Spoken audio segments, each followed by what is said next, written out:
ಕಾಮಾಲೆ ಅನ್ನೋದು ರೋಗ ಅಲ್ಲ, ಇದೊಂದು ರೋಗ ಲಕ್ಷಣ ಅಂದ್ರೆ ಸಿಂಪ್ಟಮ್ ಅನ್ಬೋದು. ಸಾಮಾನ್ಯವಾಗಿ ಕಾಮಾಲೆ ಅಂತ ನಾವು ಕೇಳ್ಕೊಂಡಿರೋ ಪ್ರಕಾರ ಆಡ್ ಭಾಷೆಲಾಗ್ಲಿ, ಈಗ ಸುಸ್ತು ಇದ್ದು ಊಟ ಸೇವನೆ ಕಡಿಮೆ ಆದಾಗ, ಆಹಾರ ಸೇವನೆ ಕಡಿಮೆ ಆದಾಗ ಕಾಮಾಲೆ ಇದೆ ಅಂತ ಸಾಧಾರಣವಾಗಿ ಗ್ರಾಮಾಂತರದಲ್ಲಿ ಆಗ್ಲಿ ಈವನ್ ಶಹರದಲ್ಲಾಗ್ಲಿ ಜನ ಅದನ್ನ ಭಾವಿಸ್ಕೋತಾರೆ. ಅದನ್ನ ನಾವು ಮೆಡಿಕಲ್ ಟರ್ಮ್ಸ್ ಅಲ್ಲಿ ಹೆಪಟೈಟಿಸ್ ಅಂತ ಹೇಳ್ತೀವಿ. ಹೆಪಟೈಟಿಸ್ ಅಂದ್ರೆ ಏನು, ಕಾಮಾಲೆ ಅಂದ್ರೆ ಏನು, ಅದ್ರ ಬಗ್ಗೆ ತಿಳ್ಕೊಳ್ಳೋಣ. ಈ ರೋಗ ಲಕ್ಷಣ ಕಾಮಾಲೆ ಅನ್ನೋದು ಲಿವರ್ ಅಂದ್ರೆ ಪಿತ್ತ ಜನಕಾಂಗ ತೊಂದರೆ ಆದಾಗ ಬರುವಂತದ್ದು. ಯಾಕೆ ಈ ಕಾಮಾಲೆ ಆಗುತ್ತೆ? ಇನ್ಫೆಕ್ಷನ್ಸ್, ವೈರಲ್ ಇನ್ಫೆಕ್ಷನ್ ಇರಬಹುದು, ಬ್ಯಾಕ್ಟೀರಿಯಲ್ ಇನ್ಫೆಕ್ಷನ್ ಇರಬಹುದು.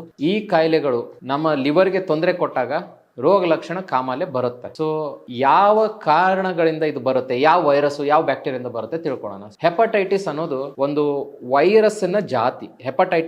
ಹೆಪಟೈಟಿಸ್ ವೈರಸಸ್ ಇದರಲ್ಲಿ ABCDE ಅಂತ ಇದೆ. ಮತ್ತು ಈ ಗ್ರೂಪ್ ಬಿಟ್ಟು ಬೇರೆ ಇನ್ನೂ ಸುಮಾರು ವೈರಸಸ್ಗಳಿದಾವೆ. ಸೈಟೋಮೆಗಲೋ ವೈರಸ್ ಇರ್ಬೋದು, ಎಪ್ಸ್ಟೀನ್ ಬಾರ್ ವೈರಸ್ ಇರ್ಬೋದು. ಈ ತರ ಸುಮಾರು ವೈರಸ್ಗಳು ಲಿವರ್ಗೆ ತೊಂದರೆ ಕೊಟ್ಟಾಗ ಹೆಪಟೈಟಿಸ್ ಆಗುತ್ತೆ. ಅವಾಗ ಕಾಮಾಲೆ ರೋಗ ಲಕ್ಷಣ ಬರುತ್ತೆ. ಇದು ವೈರಲ್ ಇನ್ಫೆಕ್ಷನ್. ಇನ್ನು ಸುಮಾರು ಬ್ಯಾಕ್ಟೀರಿಯಲ್ ಇನ್ಫೆಕ್ಷನ್ ಸಹ ಲಿವರ್ಗೆ ತೊಂದರೆ ಕೊಟ್ಬಿಟ್ಟು